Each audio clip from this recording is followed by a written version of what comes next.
মহাদেবের সিদ্ধান্তে আশঙ্কা সন্দেহ রাজন? পৃথিবীতে বীরের কোনো অভাব নেই, এই রাজসভাতেও নেই।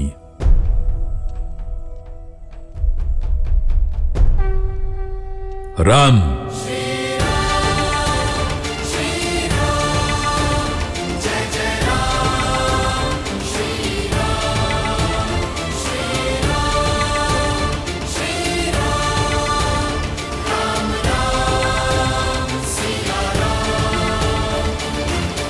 গুরুদেব, পিতা না আমাকে স্বয়ংবরের আদেশ দিয়েছেন আর না কোনো নির্দেশ দিয়েছেন।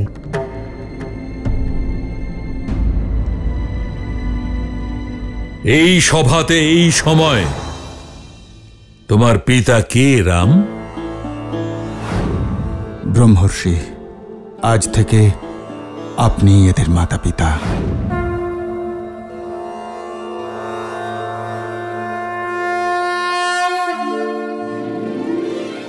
আমার মনে আছে গুরুদেব যে পিতা আপনাকে আমার দায়িত্ব সঁপেছিলেন। আপনি আমার মাতা, পিতা আমার প্রভু।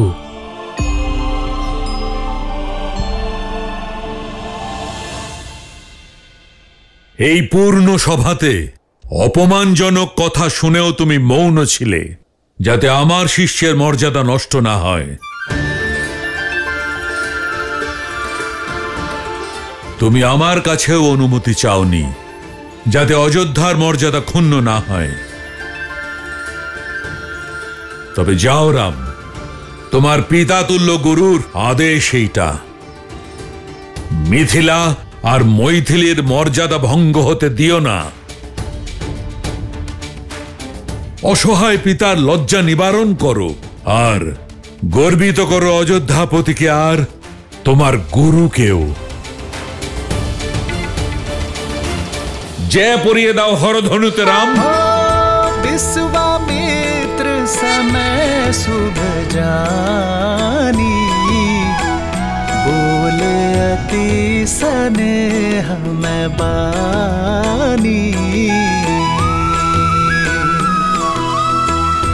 उठहु राम भजहु भव चापा, मिटहु तात जनक परितापा।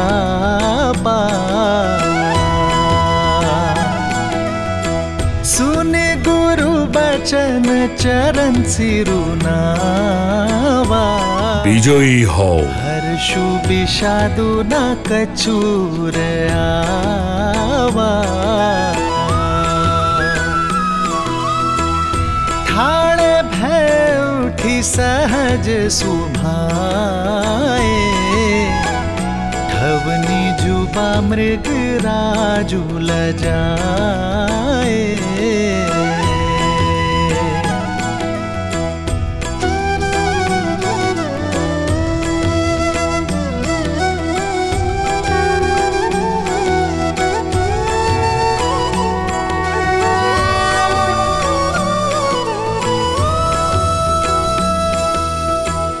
सहज ही चले सकल जग स्वामी, मत मंजूबर कुंजर गामी। चलत राम सब पुर नर नारी, पुलक पूरी तन भय सुखारी।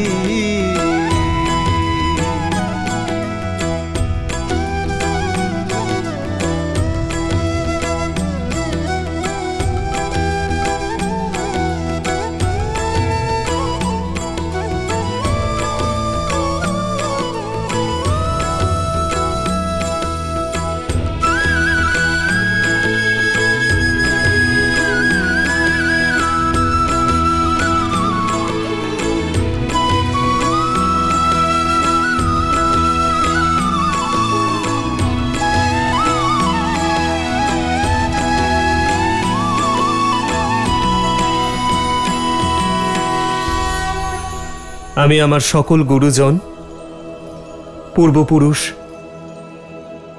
পিতা দশরথ এবং মায়েদের প্রণাম জানাচ্ছি।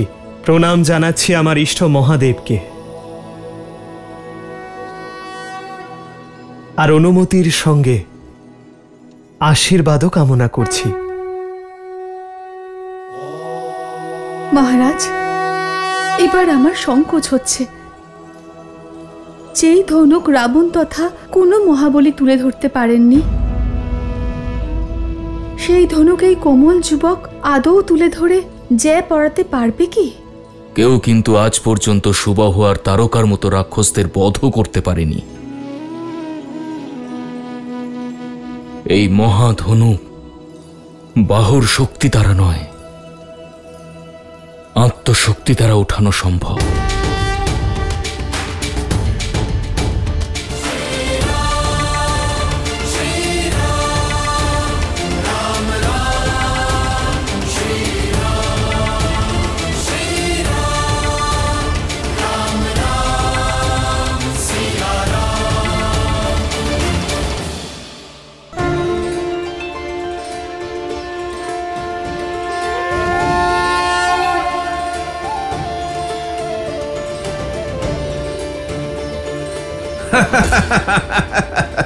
এ তো মহারথীদের মধ্যে এক বালক এসেছে প্রতিযোগিতা করতে।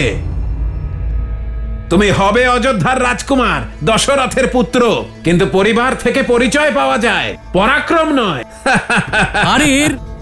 আরে এর হাতগুলো তো দেখুন, কত কোমল, ভেঙে না যায়। আর কি করে মেনে নেব যে ও তারকাকে বধ করেছে? আরে এই সবই জনশ্রুতি। ঋষিরা ছাড়া আর কে দেখেছে ওকে তারকার বধ করতে? সময় থাকতে থাকতে ফিরে যাও বালক, ব্যায়াম করো, দুগ্ধপান করো, নিজের শক্তি বৃদ্ধি করো। এটা বালকদের ক্রীড়াস্থল নয়।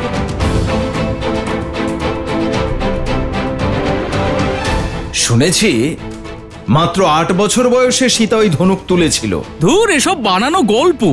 রাজা জনকের কর্মচারীরা কিছু স্বর্ণ মুদ্রার লোভে এই গল্প ছড়িয়ে দিয়েছে, আর গল্প তো জনগণ ভালোই বাসে, মেনেও নিয়েছেন। আর সবাই ভাবছে এই গল্প আমরাও বিশ্বাস করব।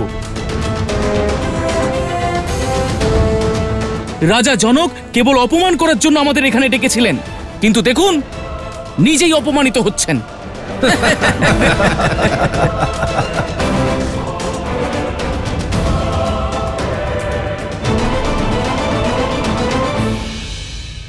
এবার বুঝতে পারলাম মহাদেব, যে শ্রীরামকে মিথিলায় নিয়ে যাওয়ার জন্য বিশ্বামিত্র কেন দেরি করেছিলেন। উনি সমগ্র সংসারকে বলতে চাইছিলেন যে এই সময়ে এই সমগ্র সংসারে শ্রীরামের থেকে শ্রেষ্ঠ আর কেউ নেই, কেবল উনিই আছেন যিনি এই অসম্ভবকে সম্ভব করতে পারেন।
ভেবেছিল যে মহাবিনাশকারী মহাধনুক পিনাক প্রেমের যোগসূত্র হবে, ভগবান বিষ্ণু আর দেবী লক্ষ্মীর প্রেমের পথ প্রশস্ত করবে।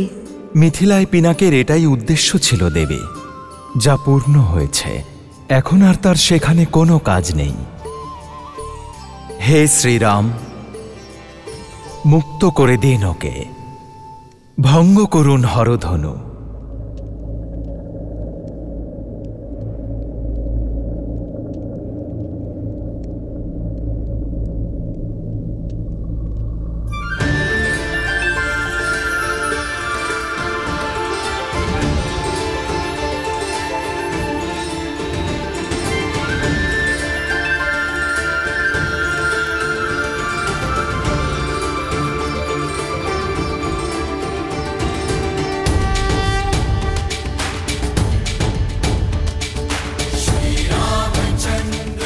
শ্রীরামচন্দ্রের শ্রীরামচন্দ্রের শ্রীরামচন্দ্রের শ্রীরামচন্দ্রের শ্রীরামচন্দ্রের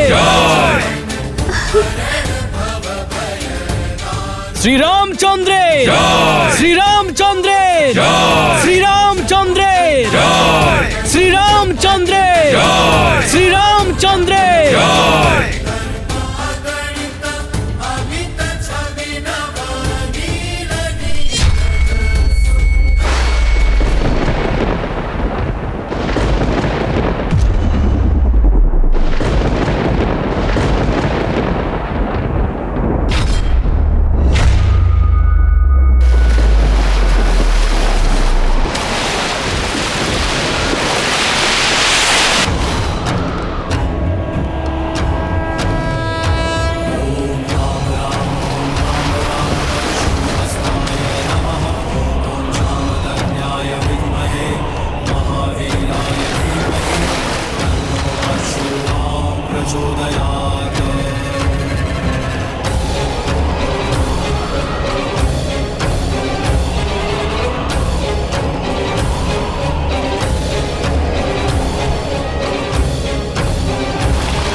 মহাদেবের ইচ্ছা পূর্ণ হলো।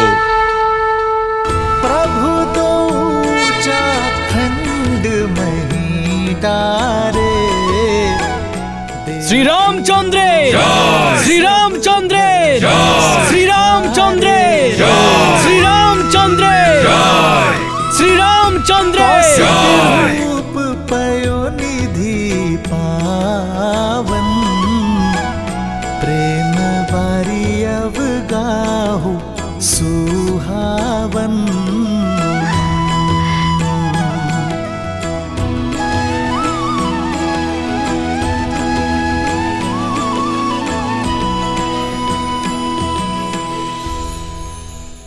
আমি ধন্য, দেবী লক্ষ্মীর মঙ্গল মিলনের সূত্রধর আমাকে করেছেন। আমার কাছে এটা ব্রহ্মর্ষি হওয়ার থেকেও বড়। আমি ধন্য প্রভু। মহাদেবের অসীম কৃপায় রঘুবংশীয় অযোধ্যা কুমার দশরথ নন্দন শ্রীরাম স্বয়ম্বরের শর্ত পূরণ করেছেন।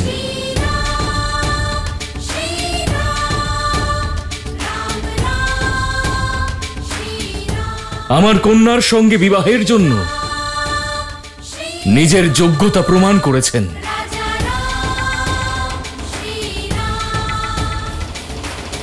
কন্যা, সীতা,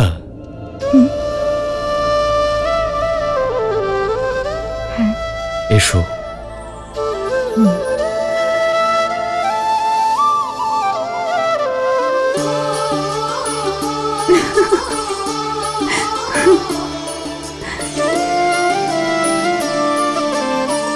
অভিনন্দন দিদি, যাকে নিজের করে পেতে চেয়েছিলে সেই দশরথ নন্দন রাম তোমার হলো না, আমি শ্রীরামের হলাম। जन्म जन्म का है ये संगम, राम रतन सीता वैभव धन। एक है पौरुष एक समर्पण, एक है रूप तो दूजा दर्पण।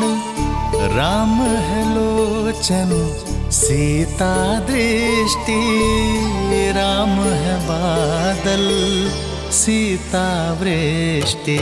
राम सिया राम सिया राम सिया राम, राम सिया राम सिया राम।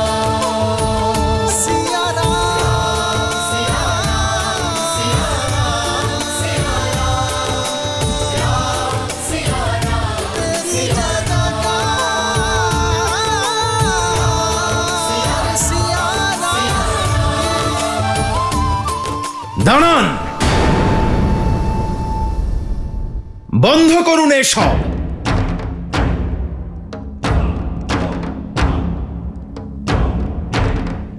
এই নির্বাচন অনৈতিক।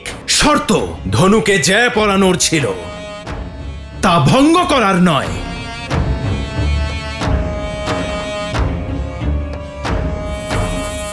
কথা বলে সময় নষ্ট করার কি প্রয়োজন? হত্যা করো এই বালককে।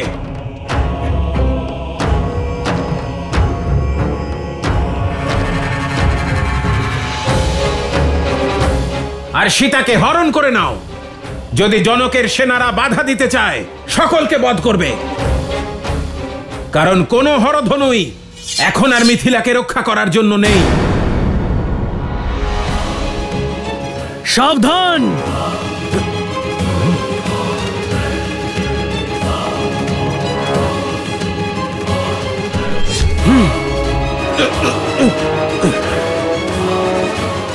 আদেশ করো দাদা, যেন এই মূর্খদের অহংকার আর মলিন বিচারকে একসাথে কেটে ফেলে দিতে পারি।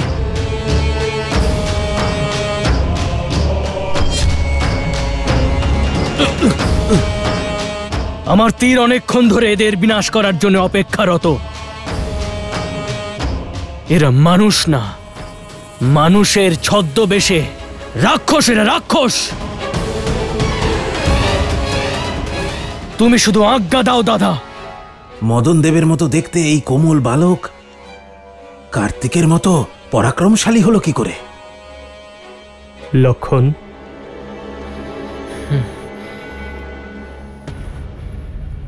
এ সময় প্রহার করার নয়, আপ্যায়ন করার।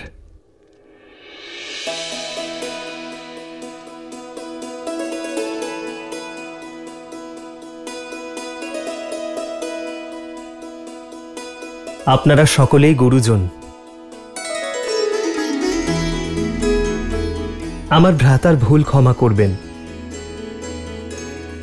আর বিবাহের জন্য আশীর্বাদ দেবেন।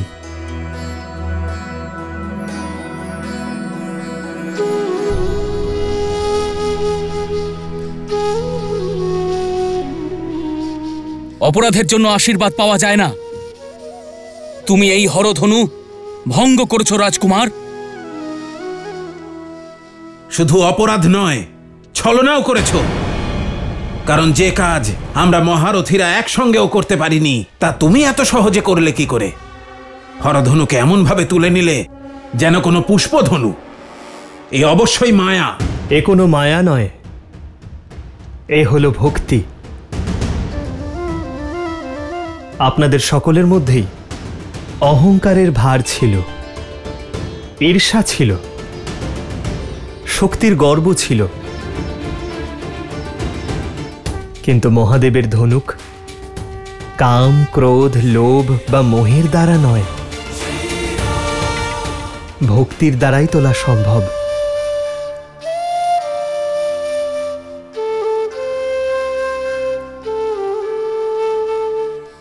আবেগের বশে নয়, ভক্তি ভরে তুলতে হতো। মহাদেবের এই ধনুক তুলে নেবার এর থেকে সহজ উপায় আর কিছুই ছিল না।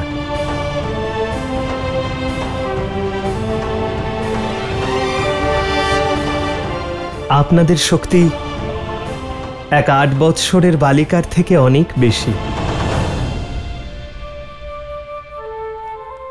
কিন্তু দেবী সীতার মন মা গঙ্গার মতোই পবিত্র। উনি ধনুক তোলার অনুমতি চাওয়ায় মহাদেব ওনাকে অনুমতি দিয়েছেন। আর আজ মহাদেব আমাকেও নিরাশ করেননি।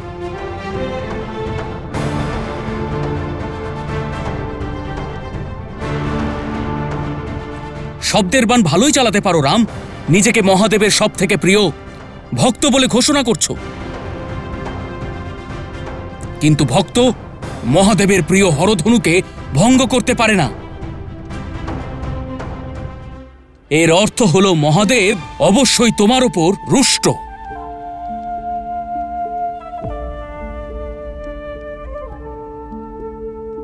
আর আমরা ওনার সম্মান ওনাকে আবার ফিরিয়ে দেব, তোমাকে হত্যা করে। আবার বলুন, আবার বলুন। শান্ত হও লক্ষণ, শান্ত হও।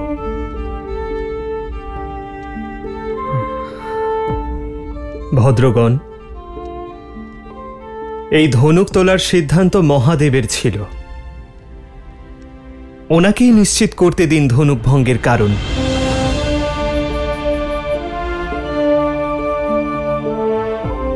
মহাদেব উদ্দেশ্য ছাড়া কিছুই করেন না, আমি কেবল নিমিত্ত মাত্র। হরধনু নিজে থেকেই ভঙ্গ হয়েছে, কারণ হয়তো এর যা উদ্দেশ্য ছিল তা সম্পন্ন হয়েছে।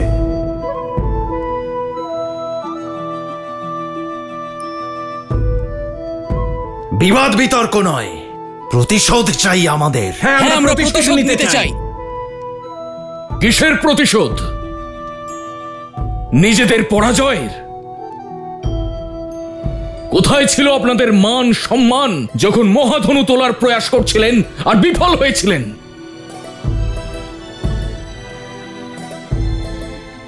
এটা স্বয়ম্বর, আর স্বয়ম্বরের নির্ণয় হয়ে গেছে।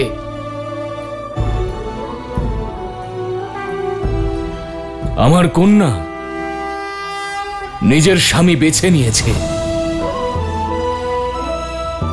একজন পুরুষের দায়িত্ব হলো সর্বদা নারীর সিদ্ধান্তকে সম্মান জানানো।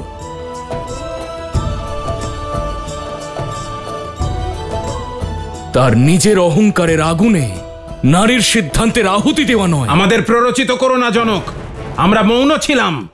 মনে রেখো, তোমায় যে রক্ষা করত সেই হরধনুও এখন ভঙ্গ হয়েছে। এখন যুদ্ধের অগ্নিতে তোমাকে এবং তোমার মিথিলাকে পুড়তে হবে। আর তোমার এই সুন্দরী কন্যা, তার ভাগ্য এবার আমরা নির্ধারণ করব।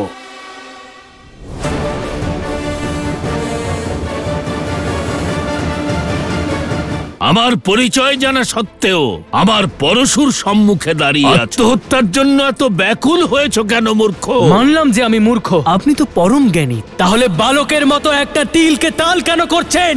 উদ্ধত বালক!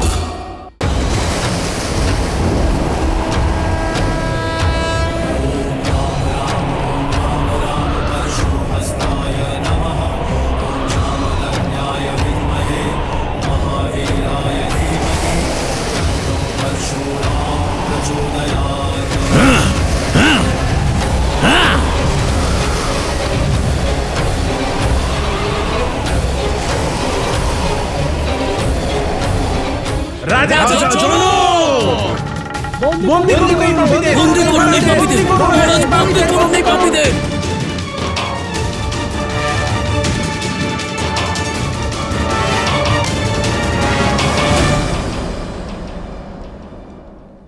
মহাদেব তার কবচ মিথিলা থেকে তুলে নিয়েছেন, কারণ এখন মিথিলার ওপর অযোধ্যার কবচ রয়েছে।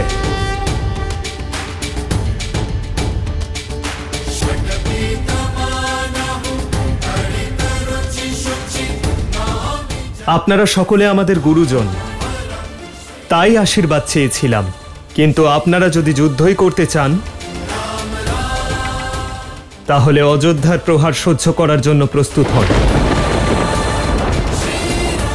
কারণ মহারাজ দশরথের পুত্র যুদ্ধভূমি থেকে পিছিয়ে যায় না।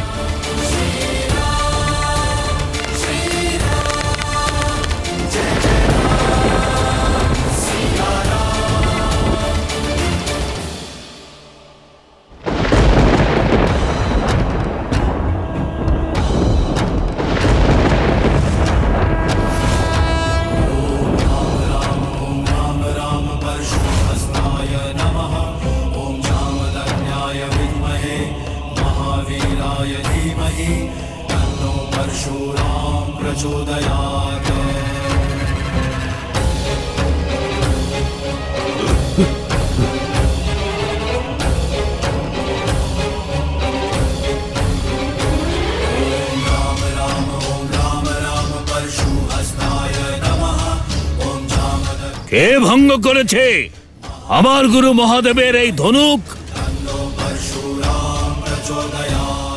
ওই দুঃসাহসীকে নাশ করবার জন্য এই রাম এসেছে। ক্ষত্রিয়দের বিনাশক পরশুরাম এসেছে।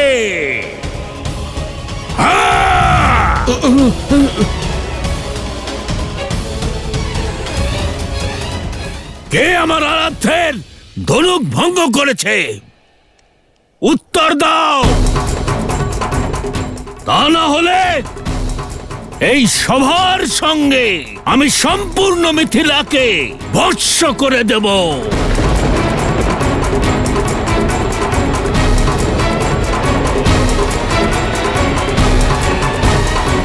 সমস্ত দ্বার বন্ধ করে দাও, কেউ কোথাও যাবে না। অপরাধীর জন্য শুধু একটা দ্বারই উন্মোচিত হবে, মৃত্যুর দ্বার।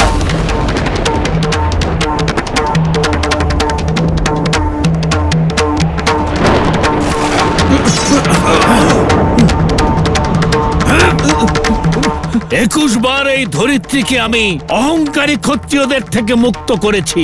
22তম বিনাশকে আমন্ত্রণ জানিও না। বলো, কে করলো এই দুঃসাহস? প্রভু ছেড়ে দিন। ক্ষমা করুন প্রভু, ক্ষমা করুন, ক্ষমা করুন প্রভু।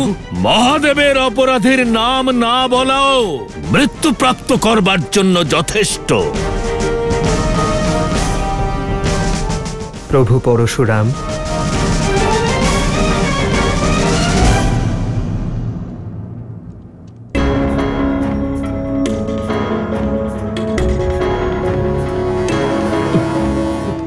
তাহলে তুমি বলবে যে সে কে? বলো যুবক। আমি। হরধনু আমার হাতে ভঙ্গ হয়েছে, আর তার জন্য আমি ক্ষমা প্রার্থী প্রভু।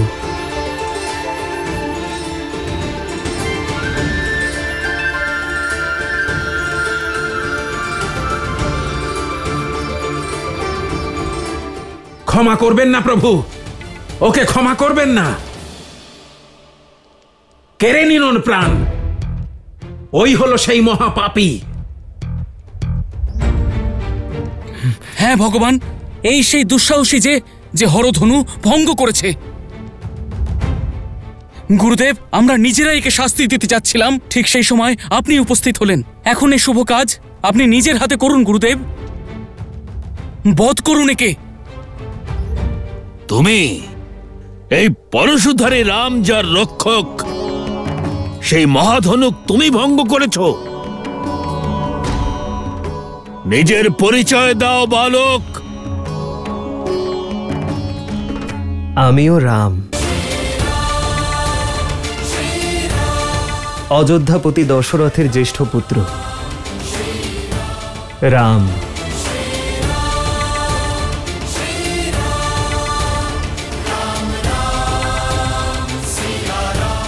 দয়া করুন, দয়া করুন গুরুদেব, এ আমার কন্যার স্বামী।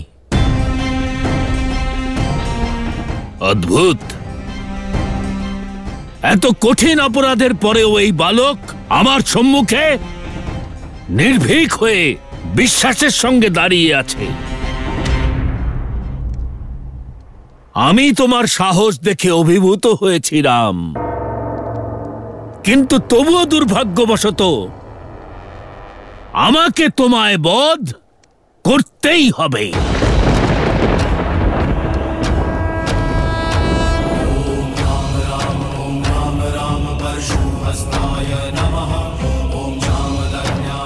কিন্তু এখন এই সংসারে রাম শুধু একজনই থাকবে।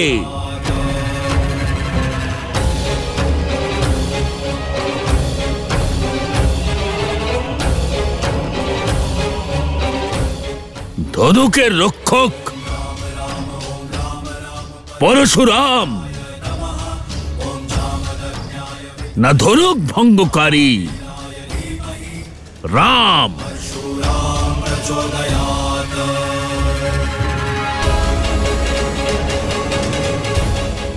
আমাকে আপনার সেবক মনে করুন, শান্ত হন প্রভু। এত বড় অপরাধের পরেও নিজেকে আমার সেবক বলছো? জনক, বলো এই বালককে এই ধনুক কার ছিল? দিদি, এই যুদ্ধ হলে তো অনেক বড় অনর্থ ঘটে যাবে। যদি শ্রীরাম ভগবান পরশুরামের ওপর প্রহার করেন, তাহলে ওনার যে ব্রহ্ম হত্যার পাপ লাগবে। আর যদি পরশুরাম জয়ী হন, তাহলে শ্রীরামকে দেখো মীরা, আমার বিশ্বাস উনি নিজের ধর্ম রক্ষার জন্য কোনো না কোনো উপায় ঠিক বের করবে।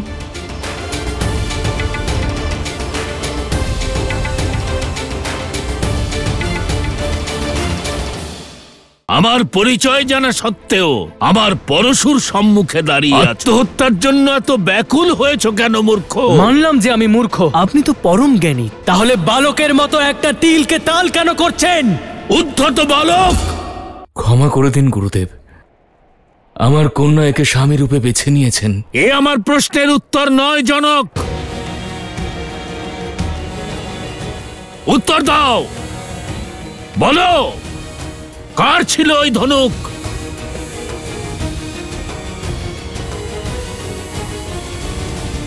মহাদেবের পিনাক, যা আপনি মিথিলাকে দিয়েছিলেন। আমার এই উপহারকে, এই পবিত্র ধনুককে তুমি খেলার বস্তু বানিয়েছো? এই যুবকদের মনোরঞ্জনের বস্তু?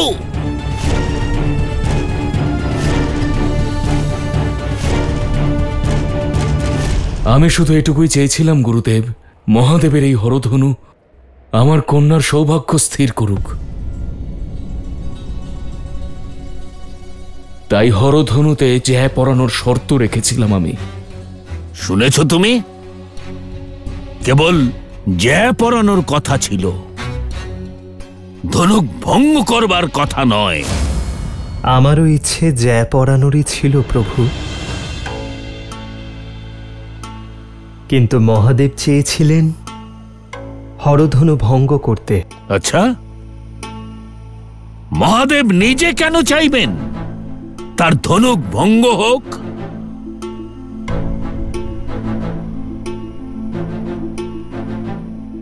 মহাদেব, যিনি প্রতি মুহূর্তে কত ব্রহ্মাণ্ডই না ধ্বংস করে চলেছেন, যার সৃষ্টিকর্তাও উনি।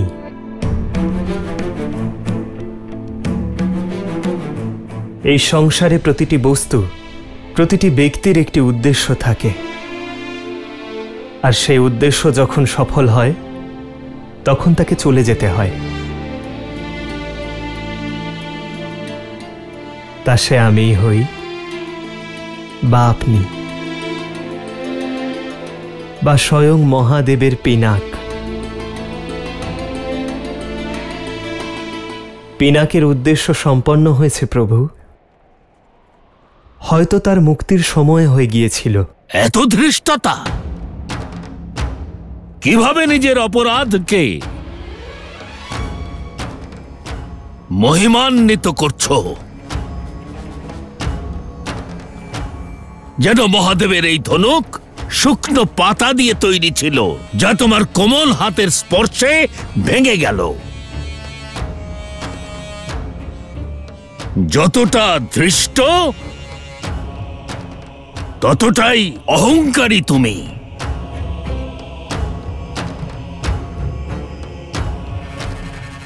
নিজের অপরাধের দোষ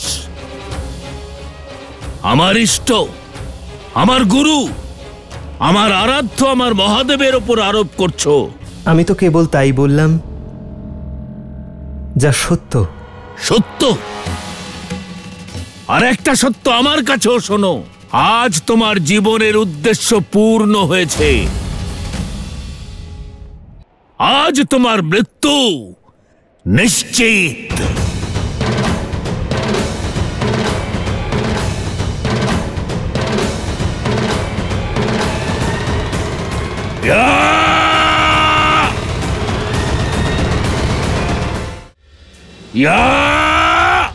সাবধান পরশুপতি। লক্ষণ। না দাদা, অন্তত আজ তুমি আমাকে আটকিও না। তোমাকে যুদ্ধে আহ্বান জানানোই অহংকারীকে আমি কিছুতেই ছাড়ব না। শাস্তি স্বরূপ তুমি আমাকে মৃত্যুদণ্ড দিলেও আমি রাজি।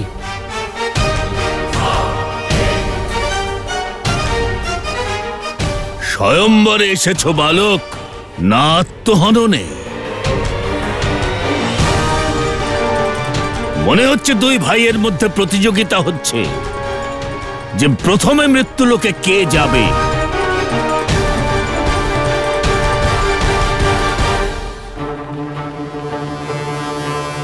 জানো না তুমি যে কার সম্মুখে অস্ত্র নিয়ে দাঁড়িয়ে আছো? জানি, জানি, খুব ভালো করেই জানি। এই সভাতেই কমপক্ষে 21 বার নিজের মুখে নিজেরই গুণগান করেছেন আপনি। এখন হয়তো সবারই কণ্ঠস্থ হয়ে গেছে,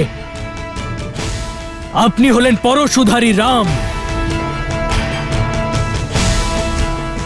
পরশুরাম, যিনি 21 বার ক্ষত্রিয় বংশের বিনাশ করেছেন,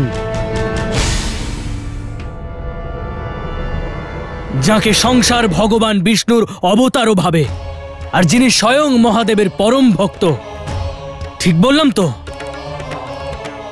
কিছু কি অবশিষ্ট থেকে গেল? যদি থেকেও যায় তাহলে বলে দিন, যেখানে এতবার বলেছেন আরো একবার শুনবো।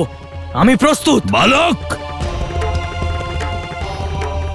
আমার পরিচয় জানা সত্ত্বেও আমার পরশুর সম্মুখে দাঁড়িয়ে আছো। আত্মহত্যার জন্য এত ব্যাকুল হয়েছ কেন মূর্খ? মানলাম, মানলাম যে আমি মূর্খ হতে পারে, কিন্তু আপনি তো পরম জ্ঞানী, তাই না? তাহলে বালকের মতো একটা তিলকে তাল কেন করছেন? পুরনো ধনুক ছিল, ভেঙে গেছে, যখন ভেঙে গেছে কি করা যাবে? মহাদেবও এই কথা জানতেন, তাই এখানে এই ধনুক রেখে গিয়েছিলেন।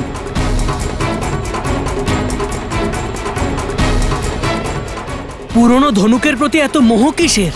বাল্যকালে না জানি আমরা খেলার ছলে এমন কত ধনুক ভেঙেছি। তখন না কেউ এমন ধনুকের প্রতি মোহ দেখিয়েছে, আর না ক্রোধ। উদ্ধত বালক!